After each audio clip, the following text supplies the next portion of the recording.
recomendó por los profesores que son submaestros, me pidieron de que les hablara de dos temas, ¿no? De los quemados, por un lado, y de un tema estético por otro lado.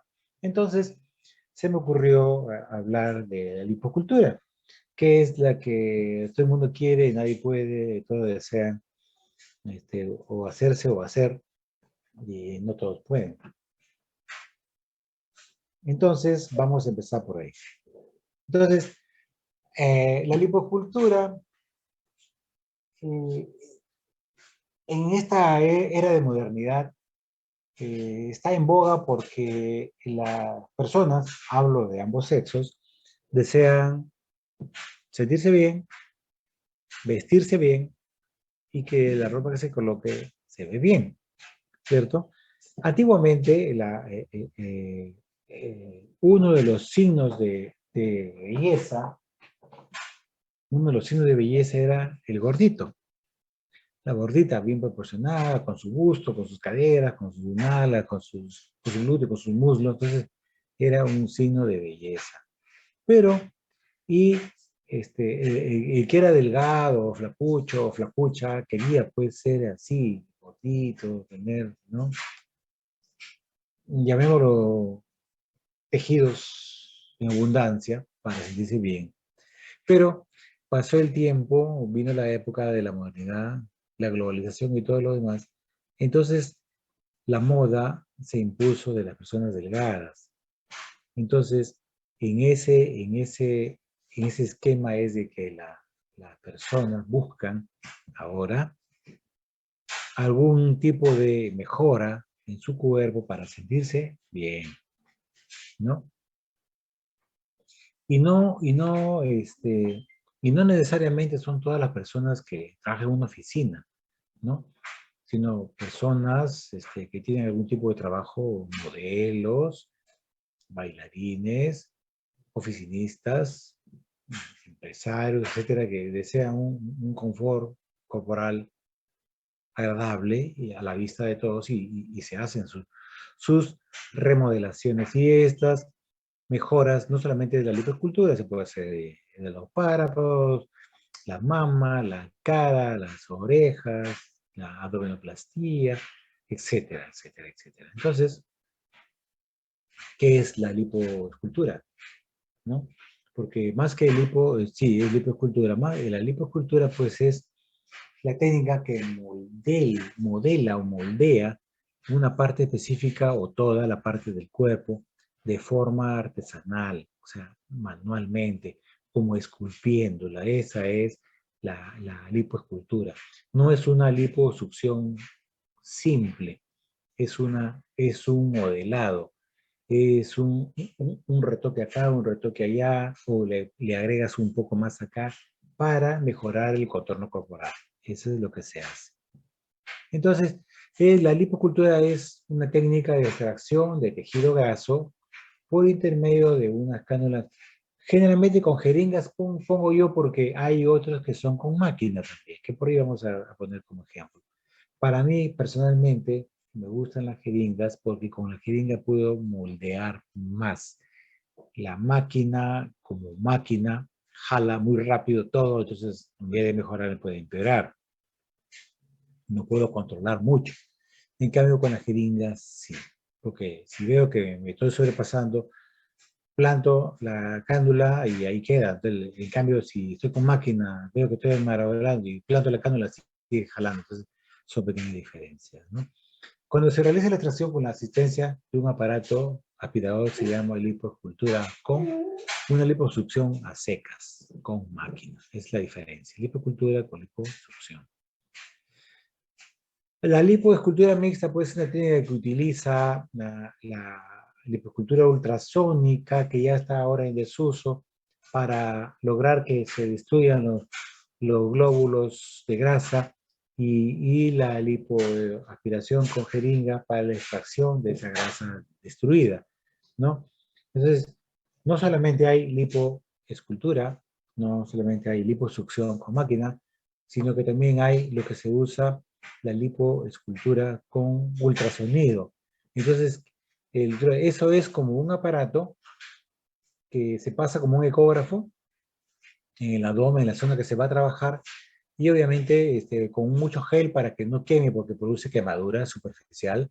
Y este ultrasonido, obviamente que ya la grasa ya ha sido preparada, el celular subcutáneo ha sido preparado con una solución que le vamos a mencionar más adelante. Entonces está una grasa embebida en líquido, ¿cierto? Entonces pasa a la máquina y hace ruptura de los adipocitos. Entonces luego se coloca la cánula con una jeringa o con una máquina y se aspira lo que ya está roto del adipocito. Entonces, es un procedimiento más. Igual ocurre con la lipoescultura con láser, que es igual. La cánula en la punta lleva por decirle, un extremo caliente, por decirlo de alguna manera, que, que cuando va pasando por las áreas de grasa, simplemente el calor va destruyendo los adipocitos, pero no lo saca. Pero luego hay que meter la cánula convencional y con ella aspirar lo que ya la otra ha destruido. O sea, son un procedimiento más. Entonces, el ultrasonido pues tiene un rango que no es audible al oído humano y está entre 18.000 y 20.000 ciclos por segundo, ¿no? Que eso no. Entonces ahí viene lo que se llama la liposucción ultrasónica, que ya les acabo de explicar. Los efectos de esta liposucción ultrasónica, pues, que es el efecto micromecánico, produce una cavitación y es un efecto térmico también. En los años 60, se utilizó la cureta uterina para la remoción de grasa. Eso fue en los inicios, los pininos de la liposucción. Luego, a finales de la década de los 70, surge la segunda etapa con las técnicas de Arpad y Fischer en el año 76, que fueron los pioneros de esta lipoescultura o liposucción primero. Aquí lo único que hacían era decolaban y aspiraban, nada más, no había otro principio. Luego viene el tercer estadio, en que se inicia con Millus en el año 77, en el que ya se infiltra una solución salina, hipotónica y hialuronidasa en esa época. Ahora ya no se usa hialuronidasa, se usa hialuronidasa para facilitar la emulsión y la destrucción del adipocito. Una cuarta etapa preconizada por Fournier y Barudi, quienes introducen la llamada técnica seca, ¿no? La técnica seca también no era tan buena, ¿por qué? Porque producía mucho sangrado, ¿no? De lo que se trata de la lipoescultura es justamente minimizar el sangrado al mínimo para evitar de que nuestro paciente se complique, porque obviamente, como por obvias razones, uno entenderá que si tengo un paciente que está sangrando de una forma cerrada, donde no es fácil hacer hemostasia, entonces va a haber un sangrado que puede ser importante y eso causarme hipovolemia, ¿cierto? Si los vasos están grandes y no están colapsados y hay movilización de grasa, la grasa puede viajar por esos vasos sanguíneos y causar una embolia. La embolia grasa que se va a los pulmones con la consiguiente complicación, ¿cierto? Entonces, en los años 80 se introducen las cánulas romas y a finales de esta década de los 80, Klein presentó la técnica tumescente. La técnica tumescente es una técnica en la cual uno infiltra una solución, la solución de Klein, para producir hasta cierto punto un tipo de edema en la zona a operar. Entonces, que esa hace de que haya vasoconstricción y obviamente solamente sale el líquido y la grasa, ¿no? En el año 82, de Sousa Pinto inicia el abordaje de la pared abdominal asociándolo con lipoaspiración superficial y Soki en el año 92 se revoluciona la técnica con asistencia del ultrasonido. Entonces, acá, para entender y saber hacer una lipoescultura, tenemos que saber la anatomía. La anatomía es importante porque hablamos pues, de la epidermis, la grasa superficial o areolar, la fascia superficial, la grasa profunda laminar, la fascia muscular y el músculo. Entonces son las capas de la pared abdominal. Entonces, en este caso también, o del muslo. Y la grasa superficial es el tejido que se afecta en el proceso lipoesclerótico, con la piel de naranja que les comenté al comienzo. ¿Se acuerdan de la grasa alveolar que les dije? Y el espesor es de 0,8 a 1,2 centímetros más o menos. Corresponde pues a una banda de seguridad que debemos tener cuidado y trabajar para poder hacer sin problema nuestra liposucción. La grasa profunda o la capa lamelar, a este nivel encontramos ya sobrecargas de grasa que alteran la silueta y corresponden a distintas medidas de grasa, ¿no? El espesor promedio de este de medio centímetro hasta 4,5 centímetros en los obesos. A veces hemos superado abdómenes y el espesor pues son de 5 o 6 centímetros de espesor de la grasa solamente.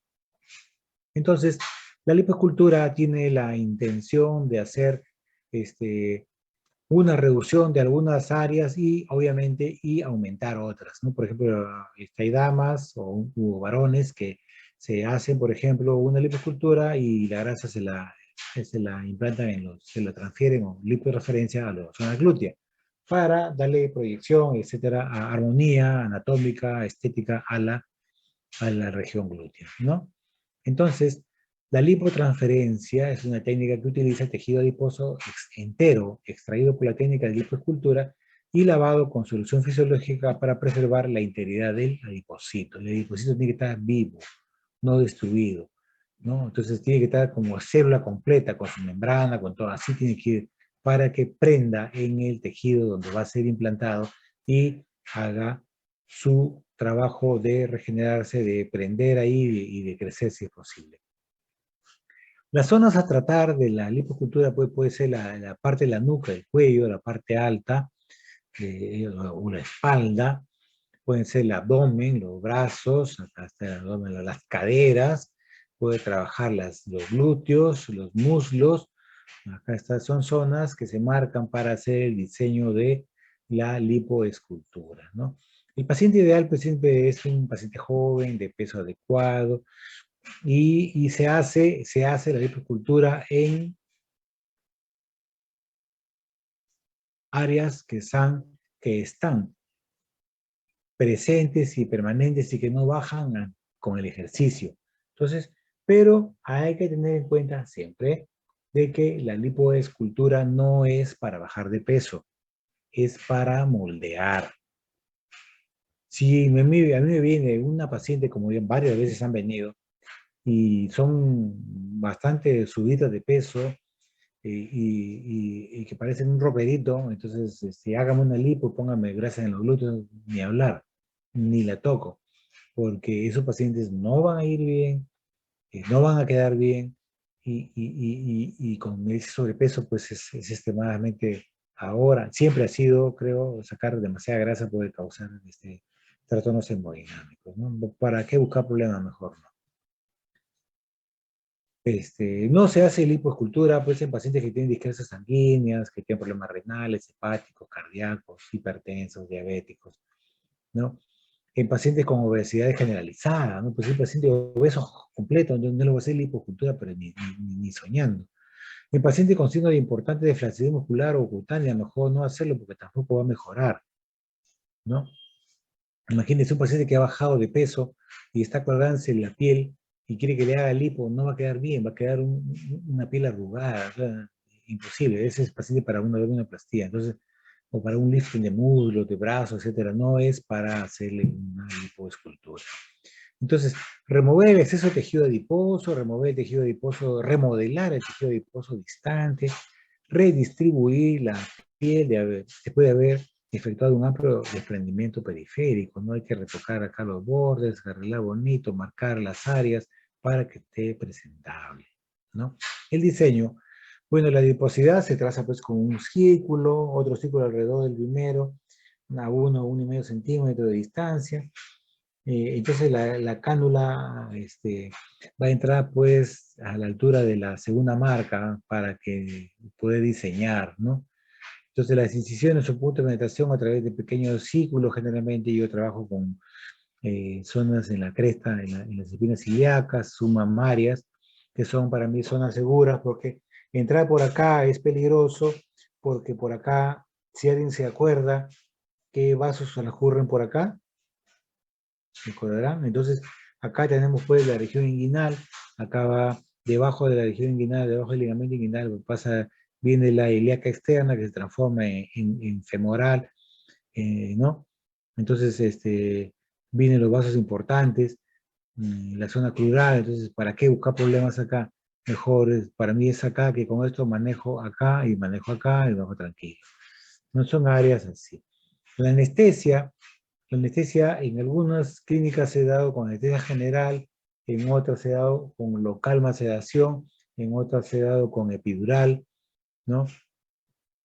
Entonces, en ambas se va con un poquito de sedación y se usa pues, la fórmula de Klein, que es suero fisiológico, lidocaína, adrenalina y bicarbonato. Entonces, esa fórmula se usa para producir cierto grado de vasoconstricción, analgesia, y, y se recomienda pues usar la lidocaína con precaución para evitar efectos tóxicos de la lidocaína, ¿cierto?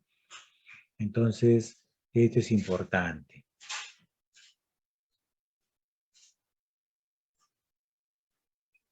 Se infiltra el abdomen, se infiltra las zonas tocantéricas, la cara interna de los músculos, la zona submentoniana, etc.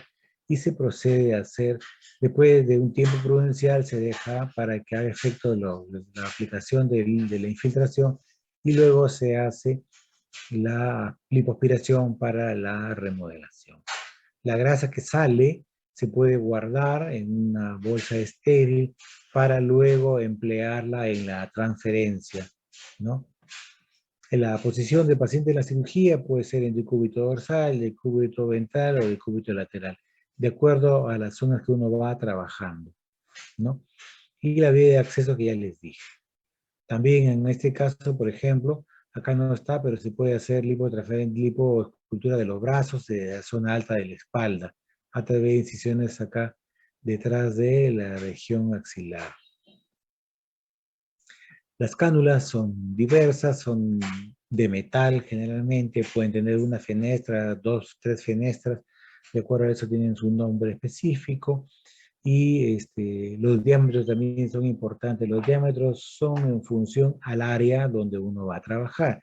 Si va a ser en la zona submentoniana, puede ser con una cánula de 2 milímetros de diámetro, ¿no? Y de 10 milímetros de largo, entonces para poder manipular.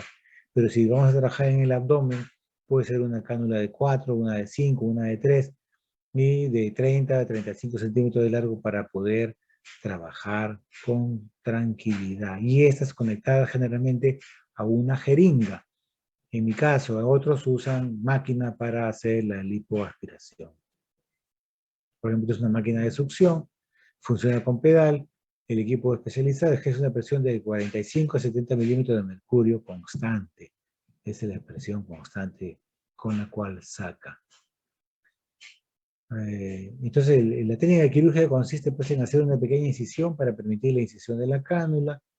El lado opuesto de la cánula va unido a una máquina que crea un fuerte efecto de vacío. O puede utilizar jeringas de plástico sobre las cuales son montadas cánulas y creando un vacío mediante el uso de dispositivos llamados trabas. Las trabas son los que van a mantener acá conecto la cánula, jalo el émbolo y le pongo acá un fierrito para que no se regrese el émbolo, se llama traba, y me crea un vacío. Y con ese vacío yo puedo trabajar, ¿no? Estas son unas jeringas que utilizamos generalmente para hacer la lipoaspiración. Estos son el antes y el después, por ejemplo. Se puede sacar, este es un modelo, pero vamos a ver otros por acá para que vean el tema.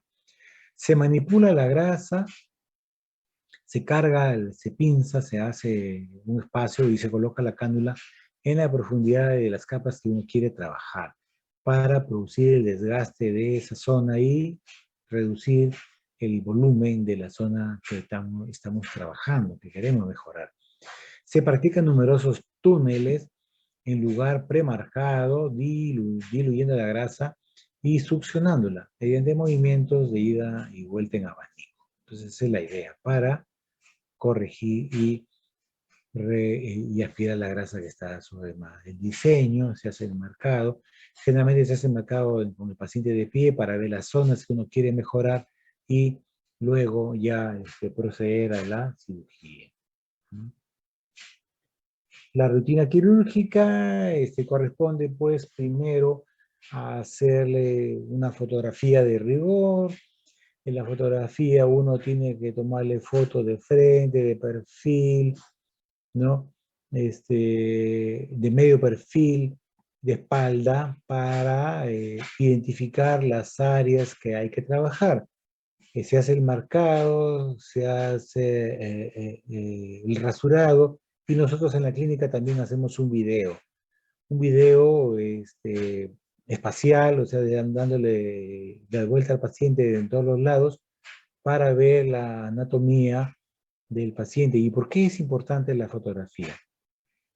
La fotografía es importante porque el paciente, después que le hace la lipocultura, queda bien, queda contento, muchas gracias, doctor, que más allá. Luego se va y entonces, de pronto pues, pasó un mes, se siente bien, tiene una fiesta patronal, se come su pachamanga, se toma media botella de gaseosa, servido con la cerveza. La siguiente semana está comiendo torta, bocaditos, chocolates, que la amiguita acá, que la amiguita allá, un pijo sour. Total, de que pasa un mes más y total que el peso, el molde que le habíamos hecho, se sube todo el volumen. No es que aumente las células, porque las células que han sacado ya salieron ya, ¿no? Queda, pero todo el volumen sube. Entonces se ve una gordita con forma. Pero entonces el paciente va y te reclama después de 3 meses, dice, oh, pero mire, no me ha bajado nada. Entonces, cuando ocurre eso, nosotros le sacamos la foto y el video. Le dijimos, mira, este es tu antes y este es tu después. Y ahora, ¿cómo estás? ¿De qué depende? Entonces ella dice, bueno, sí, doctor, que acá, que ya por eso nos enteramos de lo que hace y de lo que come. Entonces, no cuidan su inversión y finalmente vuelven a subir de peso, se vuelven a lograr su cirugía, ¿no? Como les dije al comienzo, la lipoescultura no es para bajar de peso, es para moldear. Pero nosotros, al paciente, le indicamos un régimen de dieta previo a la cirugía y también después de la cirugía, pero sin que sea exagerado para que la grasa que se le ha transferido al glúteo no se pierda.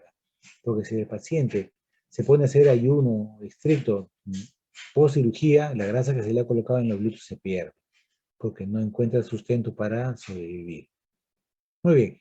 Luego del marcado viene el rasurado, la antisepsia, la anestesia, las incisiones, se hacen los túneles correspondientes y luego se hace el lipoaspirado.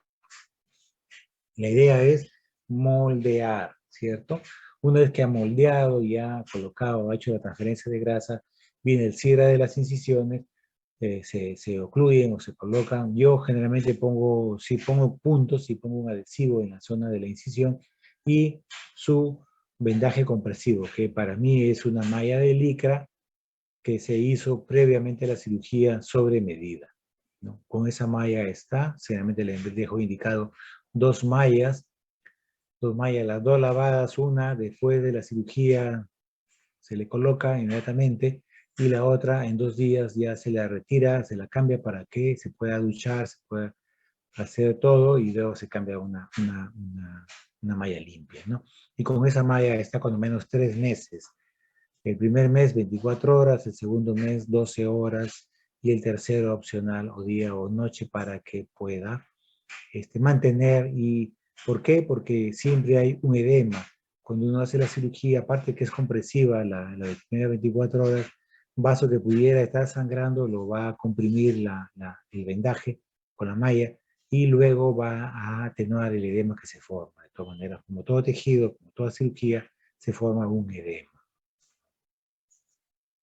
Entonces, el aspirado contiene grasa, contiene sangre, contiene líquido, ¿no? El 15, el 30% del aspirado es sangre.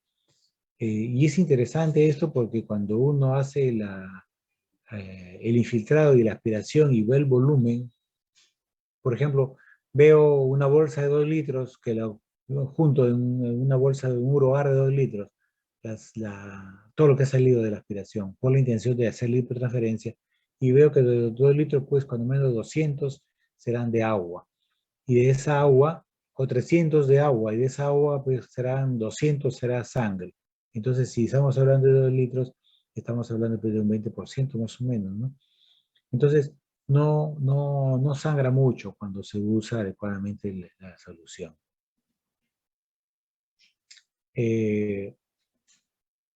Cuando se hacía la lipoaspiración clásica, o sea, sin solución de Klein, o sea, hacía a la mala, ¿no? sin nada, entonces sí, el paciente sangraba, salía la grasa con sangre y aparte quedaba sangrando. Entonces, extraer en ese momento 1,5 litros, 2 litros de aspirado con sangre bajaba la hemoglobina, por eso que el paciente era necesario hacerle transfusiones de sangre. Pero mejoró y apareció Klein con su solución, entonces eso hizo de que las transfusiones desaparecieran y en las épocas que se hacían las megalipos acá en Lima, cuando menos, ya al paciente se le hacía que un mes antes, cuando menos, donara sangre.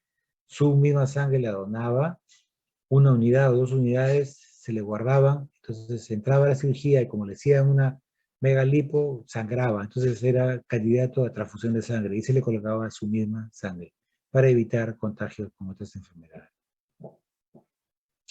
Cuando uno quiere hacer una liposucción más grande o que compromete muchas áreas, lo que hace es planificar y hace por zonas, ¿no? Este tiempo te hago este lado, el próximo tiempo te hago el otro lado, para dar tiempo que el paciente se recupere, se reanime de todo, alimentación, volumen, sangre, hemoglobina, todo, y luego retorna para hacer la siguiente parte, ¿no? Entonces, cuando uno hace lipotransferencia, la proyección del glúteo queda más o menos así, ¿no? Entonces, se ve pues que sí ha habido acá, no hay, acá esta es la posición normal de un glúteo en un paciente sin transferencia y acá ya se le infiltró la grasa y queda de esta forma, ¿no? Entonces, los cambios hemodinámicos sí ocurren. Entonces, el 60% pues es agua con minerales, el 40% son proteínas, hay glucógeno, el volumen circulante de tejido adiposo pues de 3 a 5 litros, ¿no? Entonces, el paciente sí puede perder el volumen de sangre importante y eso puede traer complicaciones, ¿no? Las complicaciones, muchas de las complicaciones que hay, vamos a verlas por ahí, mejor no me adelanto, vamos a verlas más acá. A los 7 días de la cirugía se retiran los puntos, yo los hago a los 10 días, el paciente podrá emprender su trabajo en un periodo de 3 a 5 días, dependiendo, hay gente que no tiene mucho dolor y que al tercer día todavía está haciendo sus labores, ¿no? Si el trabajo es muy exigente, físicamente hablando, entonces sí es preferible que no retorne sino hasta entre 7 y 10 días para evitar de que pudiera sangrar porque hace maniobra de Valsalva por el ejercicio de esfuerzo, entonces puede destapar los vasitos sanguíneos y causar sangrado. Y ejercicios, actividad deportiva moderada a partir de las 3 semanas, ¿no? El paciente, después de la liposcultura, tiene que ir a usar una prenda elástica de licra, que usualmente uso yo, para controlar la inflamación y también para que la piel se ajuste a su nuevo contorno. Eso va a hacer que la piel se pegue, ¿no?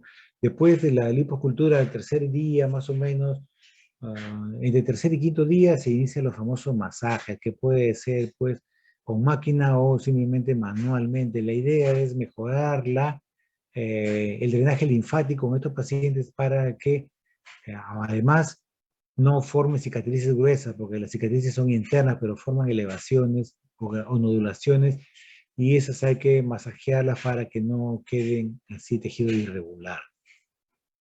Entonces, la zona de los masajes es importante para disminuir los nódulos. Entonces, los resultados son excelentes en un corto plazo, pero será necesario un mínimo de 2 a 4 meses y a veces incluso hasta 6 para ver los resultados finales. ¿Por qué? Porque por acción del edema. Al tercer mes ya más o menos se ve, la cirugía se ve así como esto, inmediatamente, ahí está el cambio, así, este es postquirúrgico inmediato, o sea, el cambio se ve así, inmediato. Después de esto, ya el paciente va a hacer edema, va todo, ya no se va a notar mucho los cambios hasta que pasen por lo menos 3 meses para verlo ya en forma, en frío, que ya disminuyó el edema y se van a ver mejor los resultados, ¿no? Las complicaciones son diversas. Pueden haber irregularidades, puede haber hipoestesia que mejora con el tiempo, pueden haber equimosis, pueden haber seromas, pueden haber hematomas, puede haber edema, ¿no? Estas son las complicaciones de las complicaciones, digamos, desde el punto de vista estético, vamos a llamarlo así, tardíos, ¿no? Pero las complicaciones inmediatas pueden ser pecho hipovolémico, puede ser infección, puede haber fascitis necrotizante, puede haber necrosis. ¿Por qué ocurre necrosis?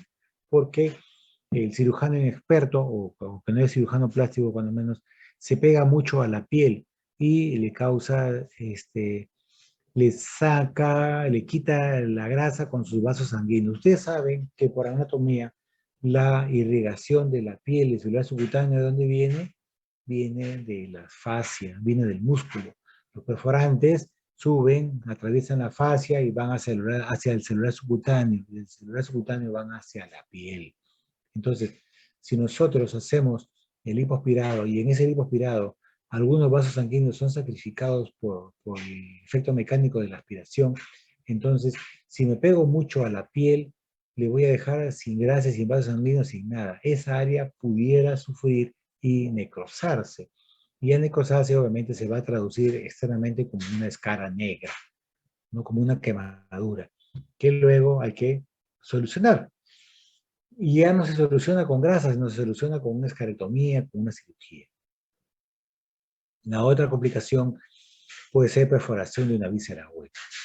Se puede pasar, ustedes deben recordar que la fascia que está en el abdomen, como lo acabo de mencionar, tiene vasos sanguíneos que son perforantes que vienen de la parte muscular hacia la superficie.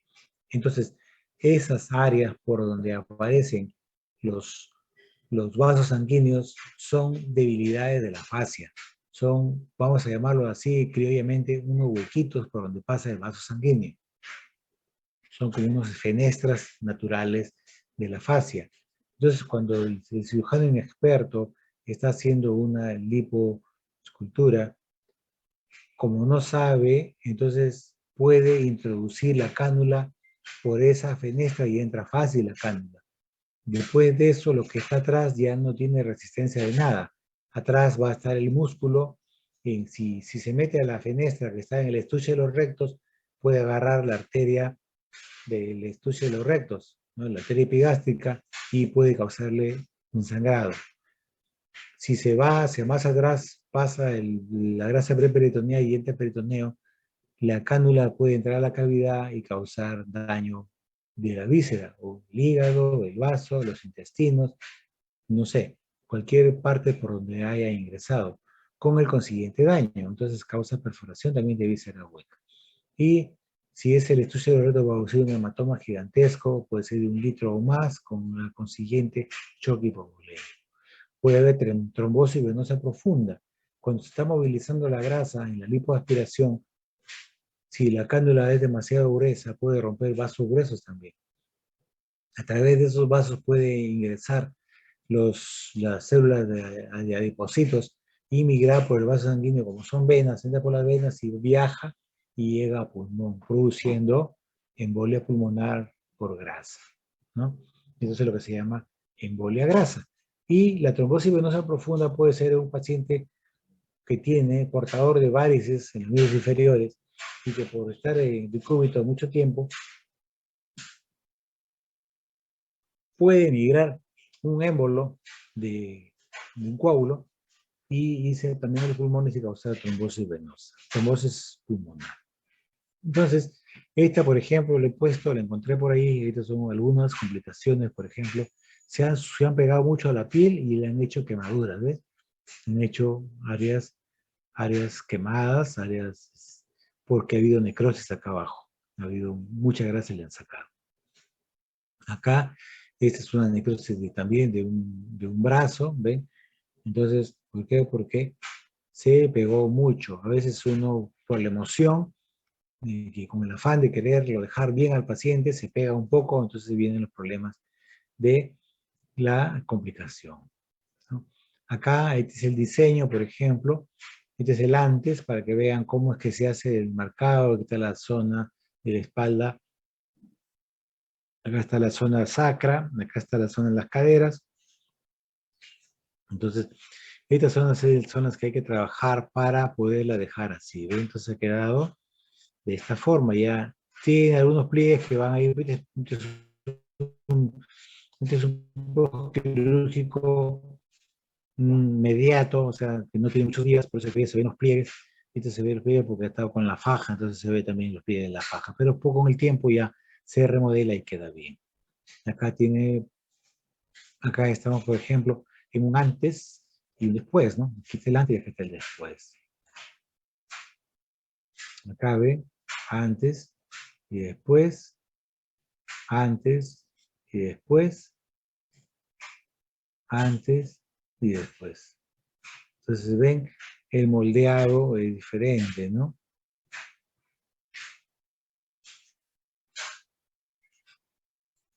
Entonces, como ven, pues, la lipoescultura es fascinante, pero tiene sus bemoles, tiene sus complicaciones. Y estas pueden ser, pues, muchas veces fatales, ¿no? Ustedes han visto más de una vez en un noticiero que ha fallecido una pacientita por alguna complicación en una liposucción. Y mucho de lo que ocurre a veces es que son médicos que, o a veces ni médicos, que no están calificados ni certificados para hacer una lipoescultura. Porque en principio, tiene que ser médico. El médico conoce los planos anatómicos, es importante. Porque si voy a meter un instrumento a ciegas, tengo que saber cómo es esa área donde voy a trabajar, tengo que conocerla, por un lado. Por otro lado, hay la certificación, o sea, la lipo parece fácil, pero no es fácil, por las mismas complicaciones que acabo de mencionar. Este, puede haber, pues, shock, puede haber necrosis, puede haber embolia. De por sí, la lipoescultura, como la abdominoplastía, tiene más o menos un 2% de complicaciones con embolia. Entonces, ¿qué quiere decir? Que se puede escapar la grasa por un vaso sanguíneo venoso y irse al pulmón, ¿no? Existe. O sea, y no es que el cirujano sea malo, simplemente es una, como diría, pues una cosa al azar, una cosa fortuita. Pero algunas otras complicaciones sí son por la inexperiencia que hace el procedimiento. Nosotros para hacer la lipo pasamos tiempo primero ayudando a hacer la lipo, conociendo el terreno, calificando, asistiendo a cursos, o sea, certificándonos cada vez más, ¿no? Por eso que nosotros como miembros de la Sociedad de Cirugía Plástica tenemos unos parámetros de rigor que cumplir para hacer algún procedimiento. No podemos hacer un procedimiento en cualquier sitio. Tiene que ser un lugar de garantía. Tiene que ser una clínica. No puede ser un consultorio, un tópico. No, no puede ser. Porque de repente en la primera, en la segunda, quizás en la tercera no pasa nada, pero en una de esas pasa algo. Y cuando pasa algo, el juez lo primero que dice es, a ver, usted, ¿dónde se ha formado? Tráigame su colegiatura de especialista. Lo primero que va a pedir el juez. Lo segundo es, ¿en qué ambiente? ¿Dónde han estado haciendo la cirugía? En un consultorio o en mi casa, porque no pasa nada que yo hago. Entonces, pero ese día pasa. Entonces, va a pedirle, pues, que tenga máquina de anestesia, que tenga monitor multiparámetro, que tenga secreción de aspiraciones, que tenga resucitador, que tenga ambú, que tenga laringoscopio, que tenga oxígeno y que esté el anestesiólogo ahí. A pedir un montón de cosas. Entonces, eso se obtiene en la clínica. por eso es que los procedimientos de plástica tienen un costo. Cuando le dicen a un paciente que le van a hacer una lipoescultura por 5.000 soles, de verdad que es un riesgo tremendo porque no es el precio.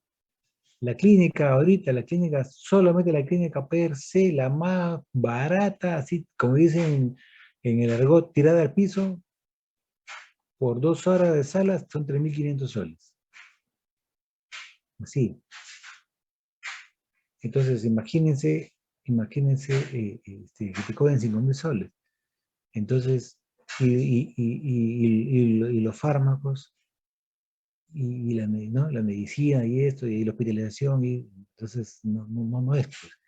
Entonces, por eso es que los que estamos certificados en la sociedad tenemos una exigencia, y esa exigencia es hacer las cosas con seguridad, y seguridad para el pacientito, porque el pacientito confía, pone su vida en sus manos para que le hagan un procedimiento. Entonces, hay que cumplirlo, hay que hacerlo con prudencia, con moderación y con las garantías necesarias para que esto salga bien y no haya complicaciones. Porque complicaciones pueden haber. En todas las especialidades creo que hay complicaciones, pero el asunto es contar con todas las garantías para minimizar esas complicaciones, ¿no? La idea es esa, que no se presenten, que no haya.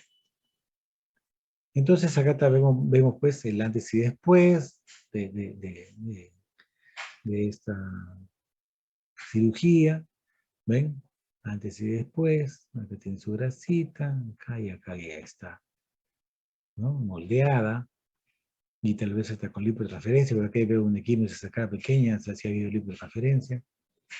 Entonces, pues, agradecido de ustedes por su atención. Si tienen alguna pregunta, me la hacen para resolver sus inquietudes que tengan. Gracias.